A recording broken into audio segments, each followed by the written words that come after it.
স্বাগতম জানাচ্ছি সর্বশেষ আপডেট বাংলা সংবাদে। শুরুতেই সংবাদ শিরোনাম। শুরুতেই জানিয়ে দেব হাতিয়ায় ফেরি উদ্বোধনকে কেন্দ্র করে রণক্ষেত্র নলচিরা ঘাট, বিএনপি এনসিপি সংঘর্ষে আহত 10। বিস্তারিত থাকছে প্রতিবেদনে। এদিকে রাজধানীতে বহুতল ভবনে আগুন, নিয়ন্ত্রণে 5 ইউনিট। বিস্তারিত থাকছে প্রতিবেদনে।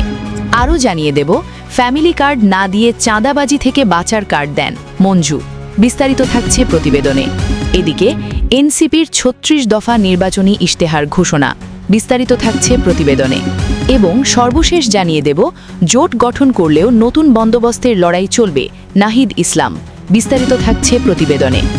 এতক্ষণ শুনছিলেন সংবাদ শিরোনাম, এবারে বিস্তারিত। ছিন্নদ্বীপ উপজেলা হাতিয়ার নলচিরা ঘাটে একটি ফেরি সার্ভিসের শুভ উদ্বোধনকে কেন্দ্র করে রাজপথের 2 রাজনৈতিক শক্তি বিএনপি এবং জাতীয় নাগরিক পার্টি বা এনসিপি নেতাকর্মীদের মধ্যে রক্তক্ষয়ী সংঘর্ষের ঘটনা ঘটেছে। ধাওয়া পাল্টা ধাওয়া ও ইটপাটকেল নিক্ষেপের ফলে উভয় পক্ষের অন্তত 10 জন নেতাকর্মী আহত হয়েছেন। আজ শুক্রবার বিকেলে এ উত্তপ্ত পরিস্থিতির সৃষ্টি হয়। দীর্ঘদিন প্রতীক্ষিত নলচিরা চেয়ারম্যানঘাট নৌপথে ফেরি সার্ভিসের আনুষ্ঠানিক উদ্বোধন ছিল আজ বিকেলে। নৌপরিবহন মন্ত্রণালয়ের সচিব ড নুরুন্নাহার চৌধুরী প্রধান অতিথি হিসেবে উপস্থিত থেকে এ সেবার উদ্বোধন করেন।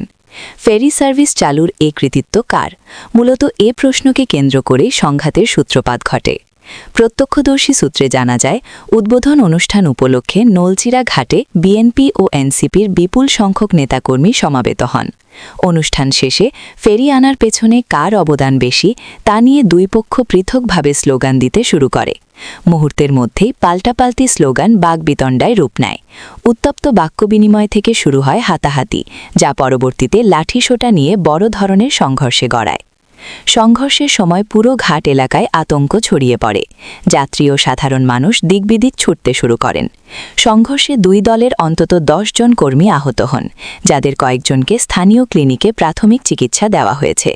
গুরুতর পরিস্থিতি আঁচ করতে পেরে ঘটনাস্থলে উপস্থিত নৌবাহিনী ও পুলিশ সদস্যরা দ্রুত হস্তক্ষেপ করেন। আইনশৃঙ্খলা রক্ষাকারী বাহিনীর সদস্যদের প্রচেষ্টায় প্রায় 1 ঘণ্টা পর পরিস্থিতি কিছুটা শান্ত হলেও পুরো দ্বীপ জুড়ে এখনও থমথমে উত্তেজনা বিরাজ করছে। এদিকে রাজধানীতে বহুতল ভবনে আগুন, নিয়ন্ত্রণে 5 ইউনিট। রাজধানীর আমতলী এলাকার একটি 7তলা ভবনে ভয়াবহ অগ্নিকাণ্ডের ঘটনা ঘটেছে। আগুন নিয়ন্ত্রণে ফায়ার সার্ভিসের 5টি ইউনিট কাজ করছে বলে জানা গেছে। শুক্রবার সন্ধ্যা 7:07 এ ঘটনা ঘটে।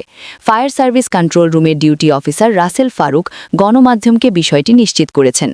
রাসেল ফারুক বলেন, আমতলী এলাকায় একটি বহুতল ভবনে সন্ধ্যা 7:07 আগুন লাগার খবর পেয়ে ফায়ার সার্ভিসের 3টি ইউনিট ঘটনাস্থলে পৌঁছে আগুন নিয়ন্ত্রণে কাজ শুরু করে। পরে আরও 2টি ইউনিট ঘটনাস্থলে যোগ দেয়। তবে তাৎক্ষণিকভাবে আগুনের সূত্রপাত এবং ক্ষতির পরিমাণ জানাতে পারেননি তিনি। শেষ খবর পাওয়ার পর্যন্ত ফায়ার সার্ভিসের কর্মীরা আগুন নেভানোর চেষ্টা চালিয়ে যাচ্ছেন। আরও জানিয়ে দেব ফ্যামিলি কার্ড না দিয়ে চাঁদাবাজি থেকে বাঁচার কার্ড দেন মঞ্জু। আমার বাংলাদেশ পার্টি এবি পার্টির চেয়ারম্যান ও ফেনী 2 আসনে 11 দলীয় জোটের প্রার্থী মুজিবুর রহমান মঞ্জু বলেছেন, ফ্যামিলি কার্ড না দিয়ে চাঁদাবাজি থেকে বাঁচার একটা কার্ড দেন, যেন চাঁদাবাজ আসলে পকেট থেকে বের করে দেখাতে পারি তারিন চিয়ার একটা কার্ড আছে। গুম, খুন, ইফটিজিং ও নারী নির্যাতন থেকে বাঁচতে একটা কার্ড দেন, এতে সকলে খুশি হবে। আমরা ক্ষমতাসীনদের কাছ থেকে নিরাপত্তার কার্ড চাই। চাঁদাবাজি, জুলুম ও দুর্নীতি থেকে বাঁচার জন্য যদি কোনো কার্ড প্রচলন করেন, তাহলে আমি নিজেও ধানের শীষে ভোট দেওয়ার চিন্তা করতাম। শুক্রবার 30 জানুয়ারি দুপুরে ফেনী সরকারি পাইলট উচ্চ বিদ্যালয় মাঠে আয়োজিত 11 দলীয় জোটের নির্বাচনী জনসভায় তিনি এসব কথা বলেন। আওয়ামী লীগকে উদ্দেশ্য করে মুজিবুর রহমান মঞ্জু বলেন, দিল্লিতে বসে হুমকি দিচ্ছেন, ষড়যন্ত্র করছেন। একবার হেলিকপ্টারে দিল্লি পালিয়ে গেছেন, কিন্তু দ্বিতীয়বার সেই সুযোগ পাবেন না। অনেক রক্তের দাগ এখনও শুকায়নি, অনেক মরদেহের পরিচয়ও এখনও শনাক্ত হয়নি। এর মধ্যে একটি বড় দল নির্বাচন চেয়ে বসলেন। আমরা বলেছিলাম, একটু রক্তের দাগ শুকাতে দেন, শহীদদের হত্যার বিচারের পদক্ষেপ নিতে দেন। এই রাষ্ট্রে যেন আর ফ্যাসিবাদ ফিরতে না পারে সেই সংস্কারগুলো করতে দেন। এদিকে এনসিপির ৩৬ দফা নির্বাচনী ইশতেহার ঘোষণা। নতুন রাজনৈতিক দল ও ১১ দলীয় নির্বাচনী ঐক্যের অন্যতম শরিক জাতীয় নাগরিক পার্টি এনসিপি আসন্ন ত্রয়োদশ জাতীয় সংসদ নির্বাচন সামনে রেখে নির্বাচনী ইশতেহার ঘোষণা করেছে। শুক্রবার ৩০ জানুয়ারি বিকেলে রাজধানীর গুলশানের লেকশোর গ্র্যান্ড হোটেলের লাভিতা হলে দলটি ৩৬টি প্রতিশ্রুতি দিয়ে ইশতেহার ঘোষণা করে।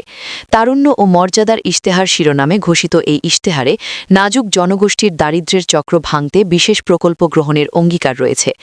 ইশতেহার ঘোষণার অনুষ্ঠানে উপস্থিত ছিলেন এনসিপির আহ্বায়ক নাহিদ ইসলাম এবং দলের মুখপত্র ও কেন্দ্রীয় নির্বাচন পরিচালনা কমিটির চেয়ারম্যান আসিফ মাহমুদ সহ শীর্ষ নেতারা। এছাড়া বিভিন্ন দেশের কূটনীতিক, সুশীল সমাজের প্রতিনিধি এবং দেশি বিদেশি গণমাধ্যমের সাংবাদিকরা ছিলেন।